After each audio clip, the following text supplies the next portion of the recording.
दोस्तों नमस्कार। Art class में आप सभी का स्वागत है। यूपी टीजीटी पीजीटी चित्रकला विषय की परीक्षा के लिए कुछ महत्वपूर्ण पुस्तकों के माध्यम से उपयोगी पाठ्यक्रम आप सभी को उपलब्ध करा रहा हूं। आज हम पढ़ेंगे कला का अर्थ, कला की परिभाषा, कला का वर्गीकरण। कला का अर्थ। शास्त्रों के माध्यम से पता चलता है कि कला शब्द का प्रयोग सर्वप्रथम ऋग्वेद में हुआ है। यथा कला यथा सप मथ शून्य सा नया मति। इसके अतिरिक्त कला शब्द का प्रयोग शतपथ ब्राह्मण, सन्विस ब्राह्मण, सांख्यायन ब्राह्मण, तैत्तिरीय ब्राह्मण, आरण्यक तथा अथर्ववेद में भी मिलता है। कला शब्द का यथार्थवादी प्रयोग भरत मुनि ने अपने नाट्यशास्त्र में प्रथम शताब्दी में किया। न तज्ज ज्ञानम न तत्शिल्पम न सा विद्या न सा कला, अर्थात ऐसा कोई ज्ञान नहीं, कोई शिल्प नहीं, कोई विद्या नहीं जो कला न हो। कला संस्कृत भाषा का शब्द है। कल धातु से कला की व्युत्पत्ति मानी जाती है, जिसका अर्थ प्रेरित करना, शब्द करना, बजाना, ध्वनि उत्पन्न करना इत्यादि माना जाता है। कुछ विद्वान इसकी उत्पत्ति कण धातु से मानते हैं, जिसका अर्थ प्रसन्न करना, मस्त करना आदि। कुछ विद्वान कण से संबंधित मानकर इसका अर्थ आनंद के रूप में लेते हैं। कला की परिभाषा। कला मानव की सहज अभिव्यक्ति है। जब यही रुचि कल्पना के संग जुड़ जाती है तो भावाभिव्यक्ति बहुत श्रेष्ठ सत्यम शिवम सुंदरम की प्राप्ति हो जाती है। रवींद्रनाथ टैगोर के अनुसार कला में मनुष्य अपनी अभिव्यक्ति करता है। मैथिली शरण गुप्त के अनुसार अभिव्यक्ति की कुशल शक्ति ही कला है, जो अपूर्ण कला की पूर्ति है। जयशंकर प्रसाद के अनुसार ईश्वर की कर्तव्य शक्ति का संकुचित रूप जो हमको बोध के लिए मिलता है वही कला है। प्लेटो के अनुसार कला सत्य की अनुकृति है। अरस्तु के अनुसार अनुकरण ही कला का मूल है। फ्रायड के अनुसार कला दमित वासनाओं का उभरा हुआ रूप है। टॉलस्टॉय के अनुसार कला भावों को क्रिया, रेखा, रंग, ध्वनि या शब्द द्वारा इस प्रकार अभिव्यक्त करना है जिसे देखने या सुनने वाले के मन में वही भाव जागे। क्रोचे के अनुसार हर एक महान कला ईश्वरीय कृत के प्रति मानव आह्लाद की अभिव्यक्ति है। हेगले के अनुसार कला आदि भौतिक सत्ता को व्यक्त करने का माध्यम है। कला का वर्गीकरण। वात्स्यायन के कामसूत्र में 64 कलाओं का वर्णन मिलता है, जिसमें ललित कला तथा उपयोगी कला दोनों प्रकार की कलाओं की गणना की गई है। इसमें गीत, वाद्य, नाट्य, नृत्य, आलेख, भूमिका, कर्म, शयन रचना, उदकवाद, सूत्रकर्म, पहेलिकाएँ, तक्षण, धातुकर्म आदि प्रमुख हैं।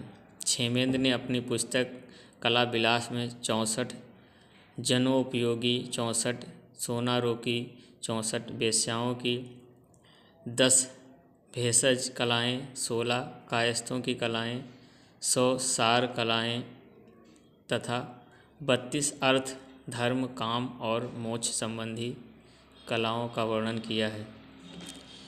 इससे यह सिद्ध होता है कि कला शब्द का व्यापक अर्थ में प्रयोग किया गया है। आगे आने वाले विद्वानों ने भी कलाओं का अपने प्रकार से वर्गीकरण किया है। कुछ विद्वान 3 कलाओं को मानते हैं। नंबर 1 संगीत, नंबर 2 काव्य, नंबर 3 चित्र।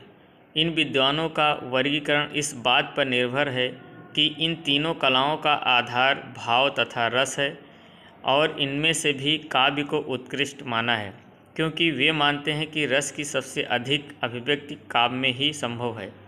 हीगेल ने भी अपने वर्गीकरण में काव्य को ही सर्वश्रेष्ठ माना है, परंतु कलाओं को 3 न मानकर 5 माना है, और काव्य, चित्र, संगीत कलाओं के साथ साथ वास्तुकला और मूर्तिकला को सम्मिलित किया है।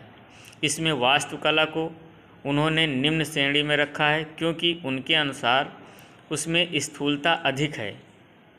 हीगेल का यह वर्गीकरण हीगेलियन क्लासिफिकेशन ऑफ फाइन आर्ट के नाम से जाना जाता है।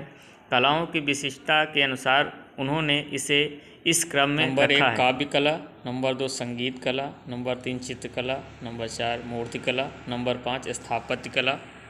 मुख्य रूप से कला दो प्रकार की होती है, उपयोगी कला और ललित कला। नंबर 1 उपयोगी कला। जो कला हमारे जीवन की आवश्यकताओं को पूर्ण करती हैं उसे उपयोगी कला कहते हैं, जैसे आभूषण निर्माण, रंगाई, छपाई, बढ़ाईगिरी एवं अन्य व्यावसायिक कार्य इत्यादि। नंबर 2 ललित कला।